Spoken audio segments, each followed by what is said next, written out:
Ricardo Schmitz. Por favor. A Maíra, né, gente, está substituindo a Fernanda, então a gente dirá especialmente a ela, por ter aceito mais em cima da hora ainda que os outros colegas, né? Boa tarde. Eu queria agradecer o desafio de me reunir, de estar aqui, de poder participar. Trazendo algumas questões assim, que eu tive ao ler o texto. Bom, a primeira coisa é sobre essa questão do lugar. Você fala que ele não é um objeto, mas que ele é uma materialidade. Eu queria saber se ele é também uma imaterialidade, na sua opinião. Qual é essa? Como essa imaterialidade pode se manifestar nessa sua concepção de lugar? Você trouxe bastante a questão da ética. E eu acho que no momento que a gente vive, a questão da ética é uma questão super importante. E aí eu queria entender um pouco qual é essa sua concepção também de ética e qual é a relação dela também com o lugar, né? Porque hoje a gente vê a palavra ética, moral, assim, bem difamada, talvez, e na geografia eu acho que é pouca preocupação que a gente dá para esses termos. E eu acredito que quando a gente trabalha com comunidades, aldeias indígenas, como é o seu caso, esse conceito ele tem que ser tratado e ele é importante da gente entender e discutir. Quando você fala bastante do lugar, assim, quando no texto você acha um pouco mais da questão do território, a partir de uma visão, eu acho que a ciência tem uma herança de dicotomia, né? De dicotomia no sentido de oposição. Lugar é uma coisa, território é outra. Corpo, indivíduo é uma coisa, o lugar é outra. Talvez pela minha leitura, né, de Goethe, eu não vejo muito essas coisas assim como dicotômicas, mas como polar. E entendendo a polarização, não na polarização também de oposto, mas o polar é o que completa, é o que se relaciona. Eu queria entender essa relação, né, de você, se você acredita que isso é cabível, né, entendeu? Tanto o lugar no território como o polar. E o corpo e o lugar como algo polar, como algo que se complementa. Se o sujeito como lugar, o indivíduo como lugar, se isso é um pensamento, uma discussão cabível, né? Porque da minha pouquíssima leitura sobre o lugar, eu entendo que há, né, sempre essa relação entre o corpo e o lugar. E aí, qual que é o papel do corpo? Qual é o papel do corpo nesse lugar?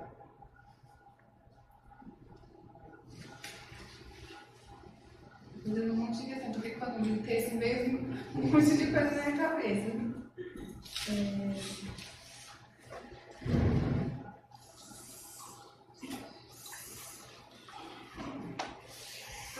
Isso, né? Porque quando a gente talvez pense, você fala, né? O corpo e o lugar se transformam continuamente. Eu acredito que quando os indivíduos estão num lugar e esse lugar está se transformando, o indivíduo está se transformando, então há uma junção, há uma intersecção sempre, né? A Juliana mais cedo trouxe a imagem da lemniscata. Eu acredito que é bem isso, né? Esse movimento. É difícil a gente... É claro que na ciência a gente busca sempre especializar, dividir, até às vezes por didatismo. Mas, né, onde vem, né? Onde está esse movimento da intersecção, do ir e vir?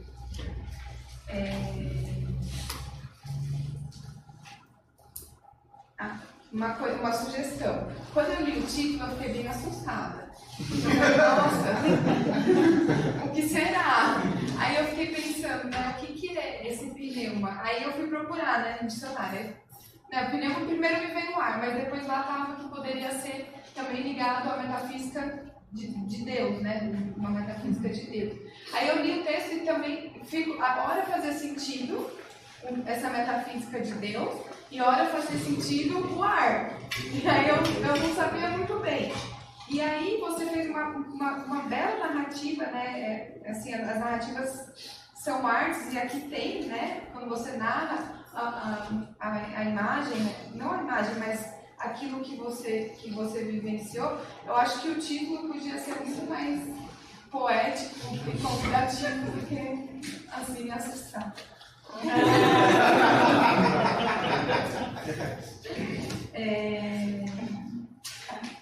E aí eu também tenho duas perguntas mais com relação ao seu processo, né, de estudo.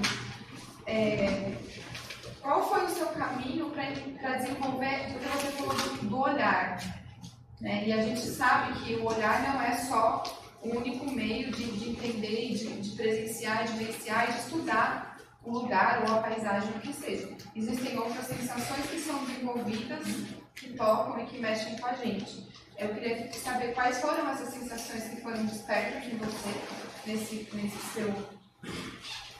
seu caminho, né?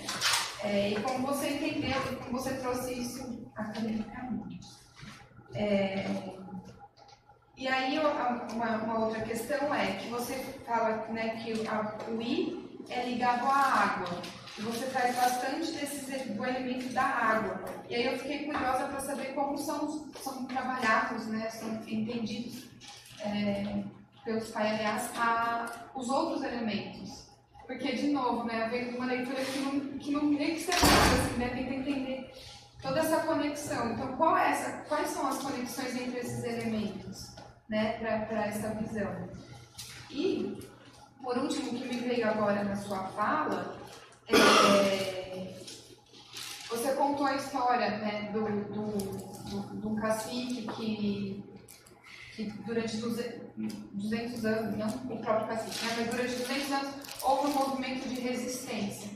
Eu, como professora de ensino fundamental, médio, né, eu sinto muita falta de trabalhos ligados à cultura indígena. Assim, eu tenho pouco conhecimento sobre a cultura indígena, eu acho que há pouco acesso, há pouca... não sei se pouco, mas não chega a gente. O movimento negro hoje é um movimento que chega muito mais, talvez, na minha visão, talvez por estar mais ligado ao movimento urbano, né? Os negros estão mais ligados às questões urbanas do que os indígenas. E a gente sabe que a questão de terra no Brasil é uma questão super delicada e que os indígenas vivenciam isso a todo momento. Talvez por esse processo chegue menos a gente. Então, uma sugestão é que você faça um texto que esses professores, assim como eu, possam ter acesso a essa história, a essa geografia que é tão rica dessa cultura.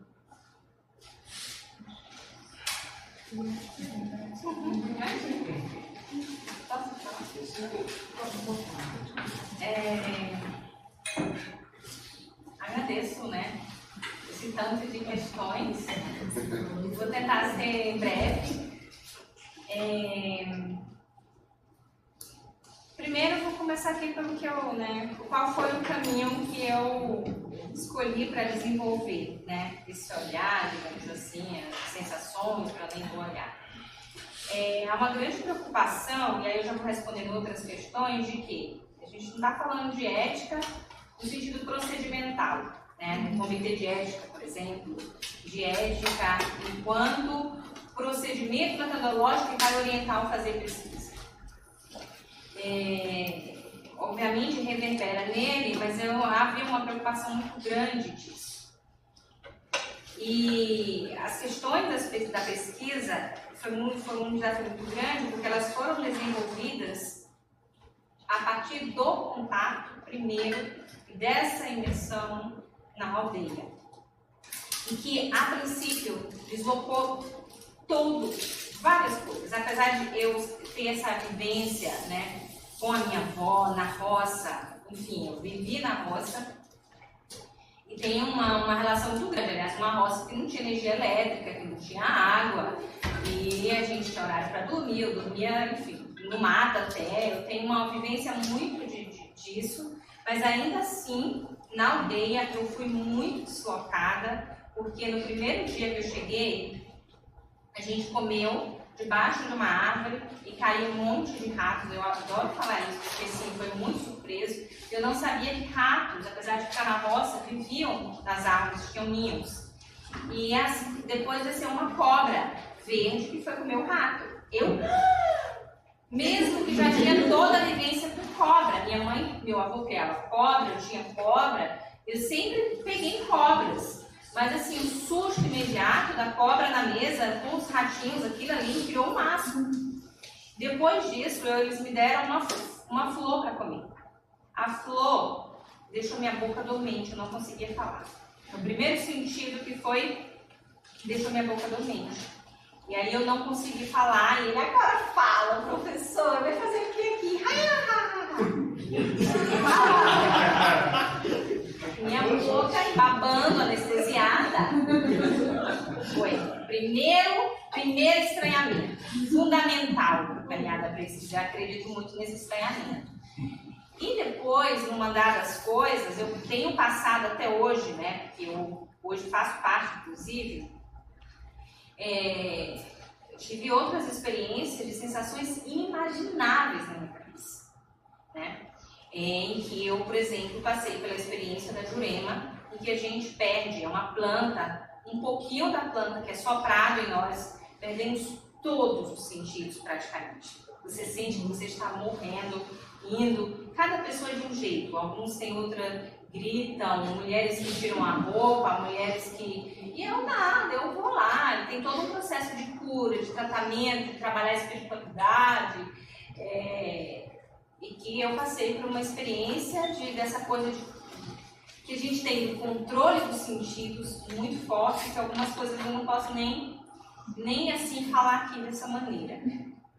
Então, várias outras formas de reabilitar a própria caatinga, de andar, porque eu sempre andei na caatinga, mas por ser uma outra ambiência, ser mais um outro sertão que não era chapada, então, por exemplo, sempre tinha essa coisa da minha avó falar da caipora. Caipora vai pegar, né? Mas assim, caipora, a gente vê caipora se perder, a gente se perder. Mas como é que se perde? As plantas na caatinga, elas transmitem cheiros assim que fazem com que a gente perca os sentidos totalmente, a gente fica perdido, Então, por exemplo, se você chutar, se você pisar uma sálvia caatingueira, que não é essa sálvia, mas você fica tonto na hora. Dá uma tontura, sensação de desmaio imediata, né? E que essas experiências, né, eu ainda estou reverberando essas experiências e todas essas sensações, esses sentidos convocados pelas próprias plantas que me levaram para uma outra geografia que eu desconhecia, que eu ia lá com a prancheta aplicar um questionário, né? E isso me diz que esse lugar ele não é objeto. Porque o objeto, né, obviamente, depende de como a gente vai entender. Eu aqui falei no sentido do processo de objetificação, né? Essa crítica e dessa coisa que está acessível ao conhecimento, acessível ao sentido. E que algumas coisas escapam, que nesse processo de subjetivação, inclusive, algumas coisas escapam.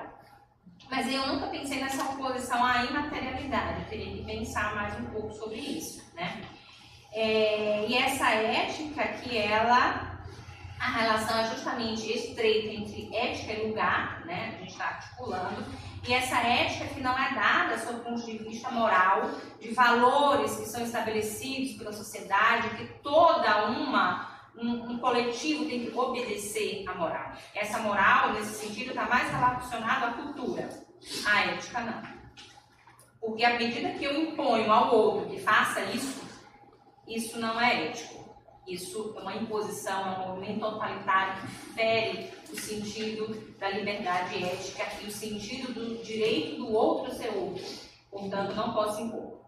Cada qual no seu tempo, e essa ética, portanto, não se confunde com a moralidade nem com a moral.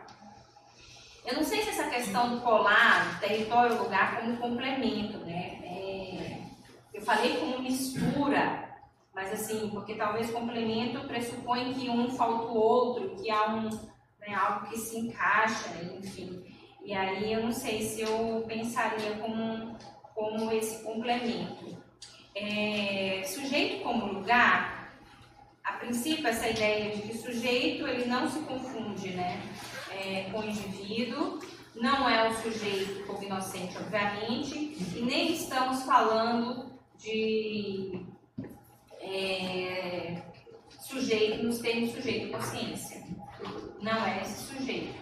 É um sujeito que está relacionado a um processo de acolhimento ético, um processo de imperativo ético, e ele é sujeito à ética, à convocação ética, e, portanto, processo de sujeição, e eu por isso chamo sujeito.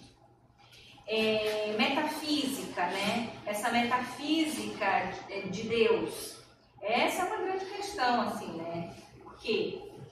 Porque Deus é entendido como esse infinito, é entendido como o além, mas a ideia, muitas vezes, de Deus cristão, e quando a gente fala o nome Deus cristão, e que de uma certa forma está presente no Levinas, é de que uma negação da terra, né? E de um voltar-se para o céu e esse além, mas ao mesmo tempo, o próprio Levinas, ele é criticado porque ele é como se ele visse Deus no posto humano. Deus está aqui, Deus não está lá. Esse além está aqui, esse além no outro, né? Mas a ideia dessa metafísica não é especificamente aqui na questão indígena de um Deus. Embora tenha toda a perspectiva da espiritualidade, que não é religiosidade, mas a questão da espiritualidade, mas que a própria árvore, ela tem o sentido do infinito. A própria árvore é o além, a própria gameleira, ao mesmo tempo que ela está lá acessível, ela é inacessível, ela é o infinito, ela é a mãe e ao mesmo tempo ela é o chá. Sabe? A árvore é uma coisa, no sentido, sobretudo, da gameleira, que na verdade o nome gameleira é Iaia, né? Então esse foi o termo utilizado por eles para poder continuar se referindo à gameleira, não chamando as mulheres que perderam, que tiveram seus nomes, né? Enfim, processo de dilaceramento ali, em que elas não podiam se afirmar o seu nome indígena, elas passaram a se intitular Iaiá. Então, a Iaiá é a gameleira e é uma forma de falar, eu sou Paiaiá, e esse grito de Iaiá, que ao mesmo tempo Iaiá está nas matriarcas, e ao mesmo tempo os homens são cacique, não sei o que lá, gameleira, esmeralda gameleira, não sei o que gameleira, tá? Virou sobrenome, mas ao mesmo tempo ela é o infinito, ela é o além, ela transcende, ela conecta outros espaços, e aí está essa relação. Eu falei muito da água, porque, assim, imagina o que é a água na Caatinga, né? Em que as pessoas, nas pequenas cidades na Caatinga, tem muitas lagoas. As pessoas aterram aqui. Os rios são esgotos, em lugares onde a água, ela é concentrada no decorrer do ano, embora a gente não tenha problema de umidade, por exemplo, do ar. Mas a gente tem, falando em alguns lugares da Bahia. A água, ela tem uma energia muito violenta, uma energia que o rio é uma coisa assim impressionante da relação com o rio e do movimento que é chegar à beira de um rio, é algo que, e por isso que a água ela está relacionada a essa coisa do começo, ao mesmo tempo que não é origem, não é fim, começa e termina, mas ela é esse além também, essa água. E a própria ideia de Iaiá é água. Y tem duas vezes o Y, essa potência da água, mas é também a ênfase no pneuma, porque é água que eu respiro. Eu respiro água, né? É terra também que faz pó. Eu sou terra. Eu sou Ibi, eu sou terra. Eu vim da terra, eu não possuo a terra me possui. E é preciso para lá que eu vou morrer. E é por isso que eu enterro meu umbigo aqui. Eu enterro meu umbigo quando eu nasço e eu quero morrer aqui. Eu quero morrer debaixo de uma árvore, porque a árvore é essa conexão. E não é, né, uma qualquer árvore, algumas são sacralizadas. E aí tem esse atrito, ao mesmo tempo que se acolhe, enfim, indistintamente, mas algumas são sagradas. A questão também do ar, do fogo, é muito presente nesse acolher a terra, nesse acolher da água. Porque, por exemplo, no dia que a gente entrou aqui, a gente foi por debaixo de uma mangueira e todo mundo foi circundado por um cachimbo. Às vezes a gente tem rituais em que todo mundo usa o mesmo cachimbo, ou que uma pessoa com determinadas ervas vai circundar todo mundo para que nós respiremos esse ar. Então tem uma pneumatologia que entra desse ar que a gente respira e do fumar que eu assim desconhecia até então, né?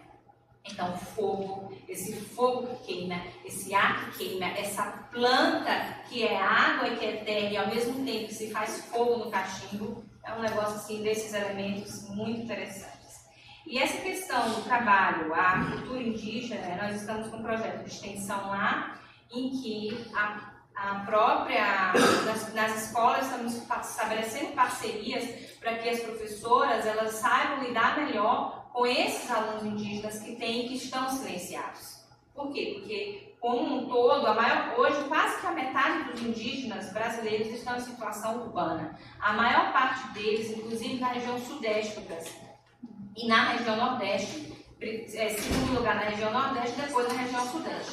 São as regiões com maior concentração, tirando a região norte, mas assim, a relação entre a quantidade indígena no nordeste e a quantidade indígena na região norte, praticamente a diferença é muito pouca, né? E a maior parte deles estão em situação urbana, são indígenas sem terra, ao contrário do que o discurso político diz que tem muita terra aí para pouco índio. Mas a maior parte dos indígenas estão sem terra e estão sofrendo em situação urbana. A questão da terra é muito importante e esses indígenas estão, a maior parte deles, em escolas que não têm uma, digamos, né, enfim, uma forma de lidar com a filosofia indígena, o pensamento indígena, né? Então, realmente, e essa coisa do acesso, eu tenho um apreço muito grande pela escrita e pelas palavras, né? E também, assim, alguns podem ver isso como um problema, né? Por exemplo, a ideia de pneumatologia, a própria ideia de diástase, que é o termo da medicina, como que eu utilizo o termo da medicina, a própria ideia do entrar em estado vegetativo, por exemplo, é um termo que eu trabalho isso na tese, né? Eu problematizo como que as outras áreas trabalham o vegetativo, o inerte, né? E é a perspectiva da própria raiz, da biologia. Então, dialogar com essa biologia, com esse pensamento, eu me sinto muito feliz, né? E eu tenho uma coisa de reescrever e escrever. O próprio Levinas, ele tem uma escrita que é bem complicada para leitura, né? Eu sofri muito para entender. Sofri bastante, inclusive às vezes pensei em desistir. Eu falei, mas vai ter outro. Mas eu não sou burra, todo mundo entende, eu vou entender esse negócio. E, aliás, depois eu descobri que o próprio burro é um dos animais mais inteligentes porque não se deixou colonizar. Burro não é burro, né? Eu falo isso para Henrique, inclusive. O burro é muito inteligente até hoje, né? Enfim,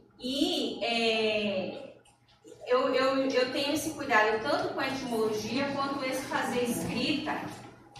Essa escrita do texto e enfim, eu refaço, me exijo demais e acaba. Mas o meu desafio agora é justamente fazer isso aqui numa outra forma para também chegar e, enfim, estabelecer outras conexões com os movimentos, porque obviamente se eles falarem de asas, não vai dar uma bolinha, né? Mas enfim, é dialogar com o diferente, e eu gosto muito do ambiente acadêmico também, né? E por isso que acaba saindo assim. Mas é isso, acho que eu... só mais uma coisa, a ideia do corpo, né? O papel do corpo. Eu tenho lido muito os trabalhos do grupo lá da Joseli, né? Sobre os corpos marcados. E desse corpo que ele se faz, né? Estabelece relações de poder nesse sentido, territorialidades no movimento. Porque você pode dizer, não é índio. Você está vivendo aí, você está com aparelho, você está usando uma calça não sei o quê, você não é índio. Mas a gente pode usar, por exemplo, uma roupa perfume francês, uma calça não sei o que, continua sendo um brasileiro. Mas não é índio. Mas ao mesmo tempo, quando eles circulam, quando eu ando com uma flor dessa, as pessoas, obviamente, que o corpo vai estar marcado e vai estar cesseado nessas relações espaciais, porque outras coisas, eles acabam marcando e freando esse movimento e criando tensões e territorialidades, né? Então, assim, o corpo, esse corpo, eu não sei se, eu não diria que corpo é lugar, né? Mas eu acho que corpo está muito mais relacionado à ideia do território, no sentido de ter essa liberdade de circulação cesseada nesse movimento dessa perspectiva que esquadrinha e que aquartela os corpos, né? Enfim, de uma geografia que não é para... que é para, às vezes, só para tolerar, né? Mas aos egoísmos alérgicos, enfim, todo o traumatismo ele não acontece. É isso. Acho que a gente tem tempo para umas 2 intervenções. Antônio, Me provocou um horror. Me provocou? Um monte. É que eu amo você, Eu Antônio. também. Ah, posso fazer? Eu acho que vou fazer as duas. Falou 2 perguntas, por isso. a Luciane quer falar também. Deixa a Luciane falar primeiro. Não, deixa eu falar. Tá rolando uma sabotagem. Pode falar, Antônio. Obrigado, presidente. Demora muito.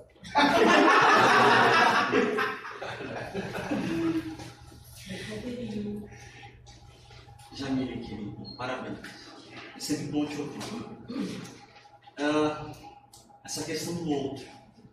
Você sabe que isso Eu sei. me move e te move de alguma forma também. Justamente porque aí tem uma coisa que o Davi falou, também me toca. Eu não lembro se esse é o termo, Davi, você me corrige. Você falou que os franceses, não é que distorcem, eles são um termo bonito, uma metáfora bonita. Faz ranger. Faz ranger, né, alguns filósofos. Eu acho que isso me toca inicialmente porque Milton Santos faz ranger, Sartre. Faz ranger a minha leitura. Então, esse fazer ranger de Milton Santos, de uma formação francesa, relega o outro aos objetos. Essa questão, seja do outro em presença, com uma alteridade, ou uma tradição, ou da forma que for, ela é colocada assim, sempre. E isso é um dos motivos que, na geografia, me leva a buscar essa busca do outro, vai estar muito nesse sentido. Porque é negligenciado, basicamente. É sempre alguém, ou trem. E aí eu acho que essa discussão é elementos bastante interessantes. Aí, dentro do contexto que você colocou, eu acho que perpassa, fora essa questão da uma relação de presença, essa questão do coletivo, que é que eu queria que você falasse mais, explanasse mais. Porque eu acho que é um ponto de debate interessante, intrincado, ao mesmo tempo. Unificaria tanto com esses outros que você estudou. Eu sei que você tem uma certa ressalva em relação ao termo, mas que eu acho. Mas eu queria que você explanasse mais essa questão do coletivo, individualizado, como que você caminha nessas direções.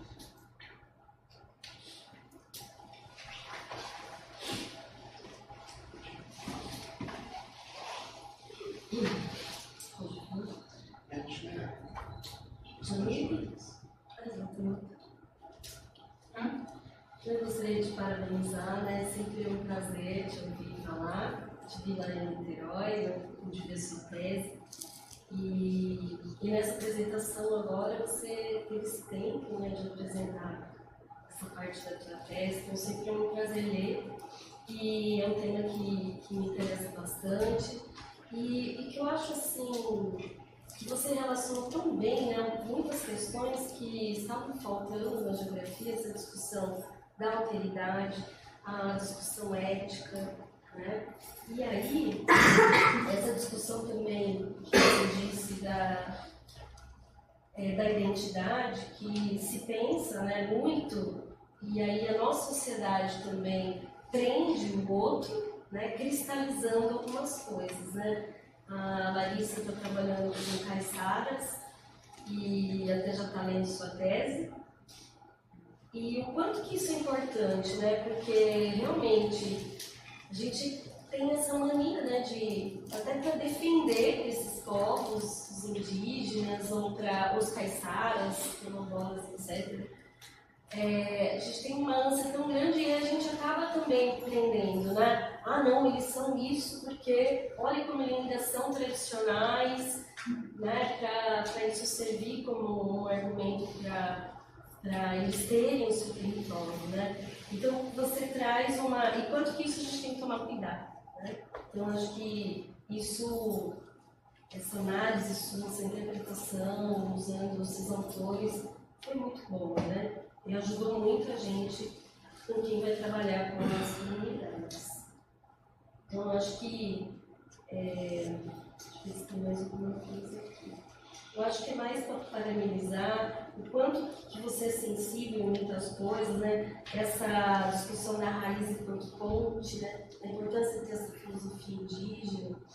Então, eu acho que só tenho a agradecer, né? Você se debruçou, estudou e trouxe algo muito novo para a gente. O que eu queria te fazer também, uma pergunta mais pessoal, essa alteridade, né? Você mesmo estava falando que quando você chegou há um processo de estranhamento, né? Acho que todo mundo que vai trabalhar com os povos, a gente... É bom esse estranhamento, né? Porque a gente, às vezes, acaba com várias percepções que a gente tinha do outro também. E esse outro, né? Como que fica na sua relação, sendo que hoje você se auto-identifica, né? Então, o que mudou nesse processo seu da tese, e que mexe também com a Jolie cedo? É isso. Nossa, muito obrigada. Todas essas questões, assim, falar disso, falar dessa atividade, viver os movimentos indígenas, assim, mexe muito comigo, me rasga sempre. Assim. Antônio está falando de coletivo, isso foi uma questão que eu pensei muito, que ainda também eu penso muito, porque eu vi que essa relação do conceito de indivíduo, ele está numa perspectiva de sociedade, né? E que não numa perspectiva do coletivo. Porque na sociedade é um conjunto de indivíduos, né? Indivíduos que se relacionam, exato, e que não é essa perspectiva do coletivo. O coletivo, a gente pode falar no coletivo em processo de individuação e não de indivíduo, né? E essa individuação está muito mais relacionada a essa identidade, a personalização. Mas o que faz, eu fiquei muito pensando, o que torna um povo um povo? Obviamente não é um Estado, não é um conjunto de representações que liga, a metonímia do sangue, eu tenho sangue disso, eu tenho sangue daquilo, não é isso. Embora o sangue seja muito importante no movimento indígena, né? Mas o que une, e sobretudo no Nordeste, onde a gente tem a maior parte dos povos miscigenados, porque a colonização foi muito mais terrível, né? O que une é essa responsabilidade pelo outro. Eu fiz muita ênfase no outro como essa ambiência, lugar, mas obviamente as pessoas constituem também esse lugar, as pessoas constituem, elas são lugares nesse sentido. Então é preciso acolher. Obviamente que esse acolhimento não é no sentido lugar como as pessoas pensam, romântico, de que eu vou ficar o bom samaritano, todo mundo tem uma tensão entre hospitalidade e hostilidade. Aliás, próprios termos, assim, eles têm uma própria base muito parecida. Mas à medida em que eu preciso ouvir o imperativo do outro, eu me ligo a ele e ele me torna a responsabilidade e a gente estabelece um elo e esse elo é que faz coletivo. Esse é o que nos aproxima, essa responsabilidade pelo outro, e ao mesmo tempo que ele interfere na minha individuação. Então, individuação e coletivo, e isso vai tensionando e está sempre caminhando, né? E por isso eu falei muito mais, tenho saído cada vez mais dessa ideia de sociedade, a não ser quando eu estou falando de um outro pensamento. E por isso, essa questão do estranhamento, ele é fundamental. Por quê? Porque nessa coletividade, nós não somos conjunto de eus iguais. Eu continuo sendo tensionado, os estranhamentos continuam sempre. Por quê? Porque eu não posso, aquelas velhas frases, as pessoas às vezes fazem alguma coisa, eu não conheço mais você. Eu não sei quem é você. E vira um problema, um estranhamento que vira um problema, não sei quem é você. Eu não te conheço, como é que você foi capaz de fazer isso? Ou ao mesmo tempo dizer, eu conheço, eu tenho certeza que foi você que fez. Eu tenho certeza, não foi você que fez. Isso tudo aquartela. É preciso estar sempre aberto à exterioridade e é preciso estar sempre estranhando. O estranhamento, ele é do outro. Eduardo, ele é meu outro. É o sentido mais, assim, a gente pode falar, né, os termos levibrasianos, o casamento é o egoísmo a dois, mas não é uma fusão, né? Henrique é meu filho, mas ele é um outro, e a autoridade dele tem que ser respeitada, né, sempre, e ele precisa que eu estranhe ele a vida, durante a vida, para que eu não capture, sempre esteja trazendo, mas o estranhamento, ele não se faz só no começo da pesquisa ou durante o pesquisar. Então é sempre, eu continuo inclusive estranhando e apesar de conhecer muitas plantas, conhecendo outros sabores da mesma fruta que nasceu ali, mas ela está junto disso, ela é uma outra e não é igual a que eu, o caju, mesma espécie que eu chupava lá na casa da minha avó. Tem um outro sentido, um outro sabor, uma outra coisa, então é essa coisa de sempre estar estranhando. E aí, quando a gente fala na pesquisa, essa relação ela é muito forte, porque a própria ideia, como a gente chama, e a gente nomeia, os indígenas, ou seja lá o que for, né? Eu tenho falado muito, me incomodado essa coisa de sujeito. A gente vai chamar sujeito quando a gente está falando de autonomia. Quando a gente, são sujeitos da pesquisa. Não são objetos, esse é meu objeto, esse é meu... Como que a gente fala, como a gente nomeia, como a gente se interrelaciona, como às vezes a gente é arrogante na postura, como foi importante eu ficar com a língua sedada. Ficar sem falar mesmo, e todo mundo está rindo de mim. Porque o indígena não é um estranho, e aí hoje quando eu ando nos museus, como é ridicularizado as coisas indígenas, é ridicularizado de uma maneira assim que, nossa, é perverso. E a própria ideia de a gente pensar, por exemplo, que hoje a gente tem 275 línguas indígenas sendo faladas no Brasil, e que a gente mal sabe, eu estou aprendendo, né? Obviamente eu sei falar muitas coisas, obviamente não, essa palavra é mecânica. Eu tenho aprendido a falar muitas coisas, porque os meus pais, enfim, da minha avó, mas cada vez eu descubro mais coisas nessa palavra tupi e de algumas coisas que eu falava naturalmente, como por exemplo, bocó. Eu falava naturalmente bocó, mas o que é bocó? Por que a gente fala que o outro é bocó? E esses termos que ficam na gente, porque o outro ensinou, e a gente reproduz, e a gente... Então, assim, toda uma escrita, uma fala, um dito, que ele nega o dizer. E esse dizer com essa ética. Então, é preciso ir além do dito, é preciso romper o dito, é preciso estranhamento, é preciso essa ética, e que a própria tradição antropológica, né, que são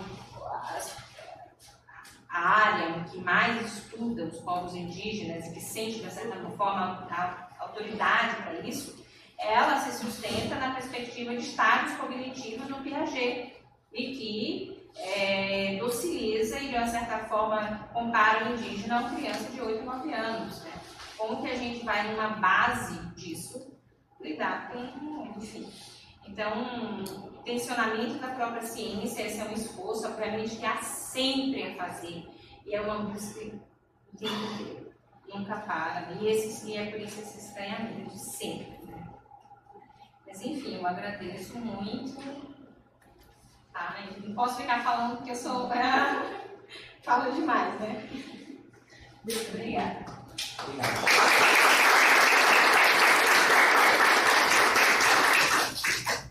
Vamos fazer um cafezinho então, gente. Sei que já tem gente fazendo, mais uma hora. Mas,